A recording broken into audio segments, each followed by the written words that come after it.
Bismillahirrahmanirrahim. Assalamualaikum warahmatullahi wabarakatuh. Yang terhormat kepada Ibu dosen mata kuliah Ulumul Hadis, Ibu Hajah Debibi Nabilatul Fauzia LCMA. Baik, perkenalkan nama saya Nafta Amelia Hasibuan dari kelas 1B PAI, Fakultas Agama Islam, Prodi Pendidikan Agama Islam. Baik, saya di sini akan menjelaskan tentang materi riwayah dan diroyah. Sebelum menjelaskan tentang riwayah dan diroyah, kita jelaskan ilmu hadis dulu. Apa sih itu ilmu hadis? Ilmu hadis adalah kaidah-kaidah yang mengetahui keadaan perawi dan yang diriwayatkan atau marwi. Nah, apa sih itu perawi dan marwi?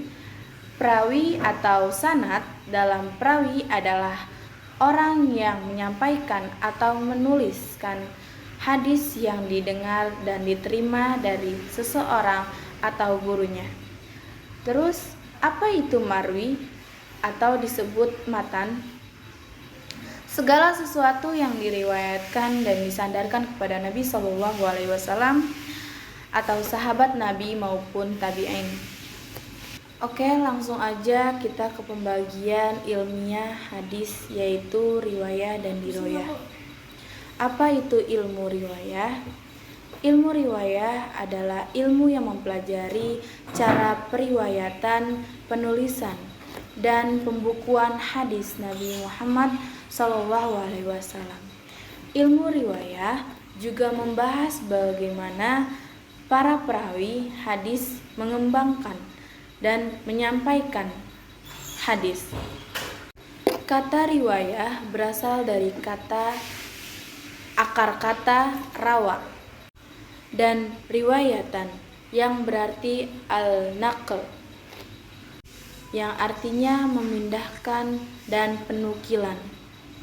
Al-zikra yang artinya penyebutan, dan al-fatl yang artinya pemintalan.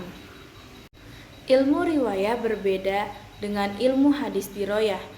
Ilmu riwayah hanya fokus pada periwayatan hadis Nabi Muhammad SAW, sedangkan ilmu hadis diroyah membahas bagaimana memahami materi riwayat tersebut. Ilmu hadis riwayah lebih dahulu lahir dibandingkan dengan ilmu hadis diroyah. Hal ini karena pada awalnya umat Islam tidak mengalami kesulitan pada aspek sanad atau dalam kurung mata rantai perawi hadis. Sedangkan apa itu diroyah? Nah, sekarang kita masuk ke diroyah.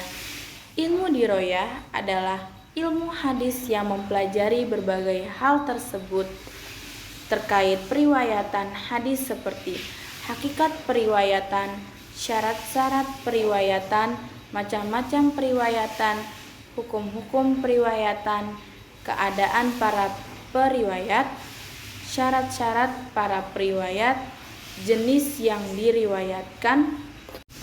Ilmu diroyah juga dikenal sebagai ilmu usulul hadis dan ilmu mutalah hadis. Ilmu usul hadis itu adalah ilmu yang dikenal sebagai ilmu diroyah. Ilmu ini mempelajari hakikat periwayatan, syarat-syaratnya, macam-macamnya, dan hukum-hukumnya. Kalau ilmu mutalah hadis adalah ilmu yang mempelajari kaidah-kaidah untuk mengetahui keadaan sanad dan matan hadis. Ilmu ini juga digunakan untuk mengkaji kebahasan, keabsahan suatu hadis apakah sahih atau dhaif. Sejarah perkembangan ilmu diroyah dan riwayah.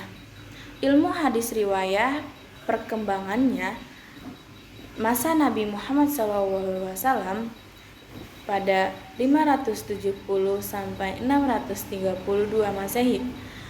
Hadis mulai dicatat dan disampaikan secara lisan. Pada masa sahabat 632 sampai 661 Masehi, sahabat mengumpulkan dan meriwayatkan hadis dari Nabi, beberapa mulai menuliskannya.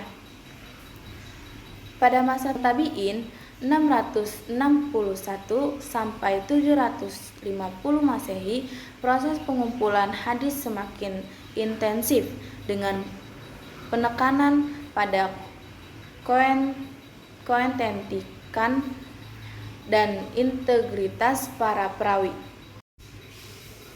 Pada masa Imami 750 Masehi ke atas, penyusunan kitab-kitab hadis seperti Sahih Bukhari dan Sahih Muslim yang merevisikannya, periwayatan dan mengklasifikasikan hadis.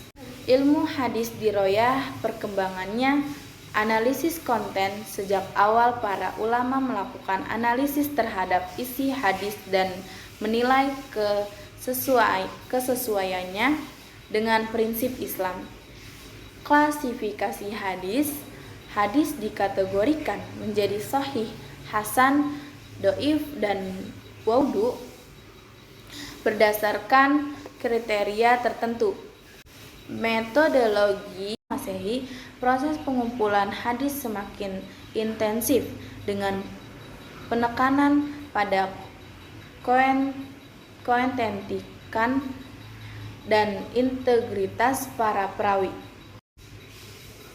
Pada masa Imami 750 Masehi ke atas, penyusunan kitab-kitab hadis seperti Sahih Bukhari, Sahih Bukhari dan Sahih Muslim yang merevisikannya, periwayatan dan mengklasifikasikan hadis. Ilmu hadis diroyah perkembangannya, analisis konten. Sejak awal para ulama melakukan analisis terhadap isi hadis dan menilai kesesuaiannya dengan prinsip Islam. Klasifikasi hadis. Hadis dikategorikan menjadi sahih, hasan, dhaif, dan maudhu berdasarkan kriteria tertentu. Metodologi pengembangan. Metode ilmiah dalam menilai hadis termasuk studi tentang sanad atau rantaian periwayatan dan matan atau isi hadis. Kajian terkini, modernisasi studi hadis dengan pendekatan interdisipliner, mengaitkan hadis dengan ilmu lain seperti sosiologi dan lain-lainnya. Mungkin hanya cukup sekian yang bisa saya sampaikan, kurang lebihnya mohon dimaafkan. Wassalamualaikum warahmatullahi wabarakatuh.